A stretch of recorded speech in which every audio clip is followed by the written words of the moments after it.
हल्ला बोल हल्ला बोल शासन प्रशासन पर हल्ला बोल हल्ला बोल हल्ला बोल हल्ला बोल हल्ला बोल हल्ला बोल हल्ला बोल शासन प्रशासन पर हल्ला बोल। गोरखपुर के कलेक्ट्रेट में आज अधिवक्ता प्रदर्शन कर रहे थे। हल्ला बोल का नारा लगा रहे थे।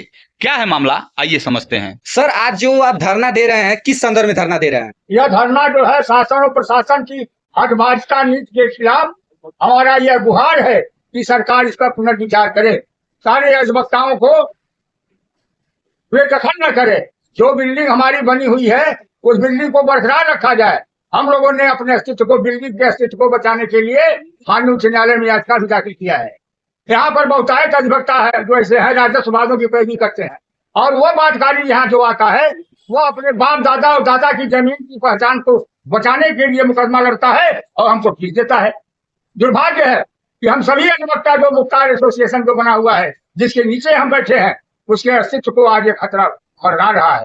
बड़ी दुर्भाग्य की बात है कि शासन और प्रशासन की हटबाजी नीति के खिलाफ, प्रशासन की जोर जोर के खिलाफ उत्तर प्रदेश सरकार का मुखिया देश की सबसे बड़ी पंचायत में अपनी गुहार लगाया था। तो आज हमारी गुहार को उत्तर प्रदेश सरकार क्यों नहीं सुन रही है? मेरा यह आग्रह है कि यह विचार अपना वो त्याग दें, वरना इसका जो है अंजाम बड़ा बुरा हो। कलेक्ट्रेट कचहरी परिसर में जो है पुराना जो है कलेक्ट्रेट जो है भवन जो था उसको गिरा करके जो है वहां पर नया भवन बनाए जाने की कार्रवाई चल रही थी। वहां पर इतनी पर्याप्त जगह है कि कलेक्ट्रेट का भवन जो है जो 10 कमरे थे, 10 के अलावा वहाँ 50 न्यायालय बन सकते हैं। लेकिन इस कलेक्ट्रेट परिसर में बाहर के जो है 41 विभाग लाने की योजना बनाई जा रही है। और इस परिसर से जितने अधिवक्ता बिल्डिंग है, वो चाहे ये 10-12 साल के बने हुए अधिवक्ता जो है 2 मंजिला पक्के भवन और शेडों को ध्वस्त करके जो है इस पर बहुमंजिली इमारत दूसरी विभागों की बनाई जा रही है। हम लोगों का कहना यह है, अच्छा डीएम साहब ये कहते हैं कि आप लोगों को थोड़ी जमीन यहाँ जो बगल में है 3600 स्क्वायर फीट या 3600 स्क्वायर फीट दे दी जाएगी। महोदय जो है इतने बड़े भूभाग पर, जितने बड़े भूभाग की वो बात करते हैं, उसका 50 गुना बड़ा भूभाग में जो है ये पूरा कलेक्ट्रेट भवन फैला हुआ है। और इतने अधिवक्ता जो है वो कहाँ जाएंगे? हम लोगों की मांग यह है कि सरकारी धन से बने हुए ये अधिवक्ता चेंबर, अधिवक्ता शेडों को न गिराया जाए और जहां पर कलेक्ट्रेट भवन पुराना था उसी स्थान पर बनाया जाए। शासन से और जो है जिला प्रशासन से हम लोग इस धरने के माध्यम से मांग करते हैं कि प्रस्तावित ध्वस्तीकरण के नक्शे को संशोधित किया जाए और जहां पर कलेक्ट्रेट भवन है वही बनाया जाए। हम लोगों ने इसके संबंध में माननीय उच्च न्यायालय में भी रिट याचिका दाखिल किया है और माननीय उच्च न्यायालय ने डीएम से, जिलाधिकारी से पूछ भी किया है कि आखिर में ये अधिवक्ताओं को जो है बैठने की क्या व्यवस्था है, क्या बिल्डिंग की क्या नक्शा है। लेकिन जिलाधिकारी महोदय ने अभी तक कोई नक्शा नहीं वहां दाखिल किया है और न तो जो है यहाँ के एडजस्टमेंट, यहाँ के अधिवक्ताओं के जो है ध्वस्तीकरण को रोकने के लिए कोई अभी इन्होंने जो है वो कार्रवाई शुरू किया है। उसमें जो है 13 तारीख को डेट पड़ी हुई है सुनवाई के लिए। हम लोगों का जो है प्रदेश सरकार से किया हम समझ रहे हैं कि हमारे इस धरना के माध्यम से माननीय मुख्यमंत्री जी तक हमारी बात जाएगी और निश्चित रूप से जो है मुख्यमंत्री जी हम लोगों की बात को सुनेंगे और अधिवक्ताओं के बातकारियों के हित में हम लोगों के जो है ये 10-12 साल के बने हुए जो चेंबर है पक्के और सीट है उसको ध्वस्तीकरण से तत्काल रोकेंगे और नक्शा को संशोधित कराएंगे। माननीय उच्च न्यायालय के समक्ष भारतीय आज बना स्टेट अथॉरिटी जो भी पिटीशन दाखिल है, उस पिटीशन में डिफेंस लेने के लिए माननीय जिलाधिकारी महोदय ने यह एक फतवा करके बता रहे हैं कि यहाँ पर अधिवक्ताओं को जो निर्वासित होंगे उनके बैठने के लिए जगह हो।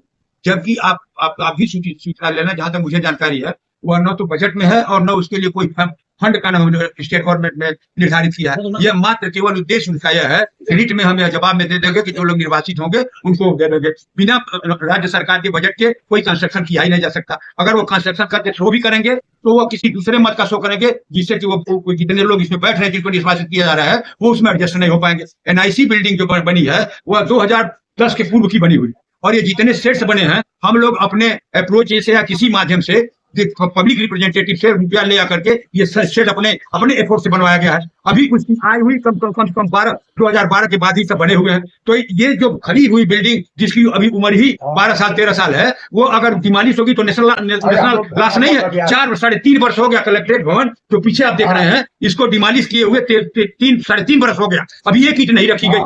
आप कंस्ट्रक्शन का काम नहीं करना है, डिस्ट्रक्शन और डिमोलिशन का काम पहले कर रहे हैं। क्या वजह है हमको बताइए। जब उस जहाँ कलेक्ट्रेट भवन जो बिल्डिंग गिराई गई है उसके पश्चिम तरफ से 4 दीवारी तक जगह है, आप ले आते हैं। कलेक्ट्रेट की पहचान कलेक्टर से होती है ना, बाकी और विभागों से होती है। तो आप उस नामकरण को भी समाप्त करना चाहते हैं। अगर आप चाहते हैं सारे विभाग यहाँ आ जाएं, तो जो ध्वस्त हुई है बिल्डिंग कलेक्टर की, उसके पश्चिम तरफ जितनी खाली जमीन है वहां पर आप निर्माण करा लें। लेकिन इस जमीन को ध्वस्त करने का हम समझते हैं कोई न तो रीजन है और न कोई जस्टिफिकेशन है। और ये 1917 ये जिस बिल्डिंग में आप हम लोग इंटरव्यू दे रहे हैं, ये लखनलाल है ना, चौधरी लखन चंद की ये जमींदारी की अराजी है। आपको पता मालूम, हम जहां तक जान रहे हैं अभी भी 28 आना या 30 आना इस पूरे कलेक्ट्रेट का नाम है, रेवेन्यू उनको दिया जाता है जमींदार को। और 1970 में जमींदार ने district bar Mukhtar bar association Gorakhpur को, पहले इसका नाम था मुख्तार बार एसोसिएशन, इसको 99 वर्ष की परपेचुअल लीज का नाम है हमारे बार को देते। इसकी तो उनका नाम आइडेंटिटी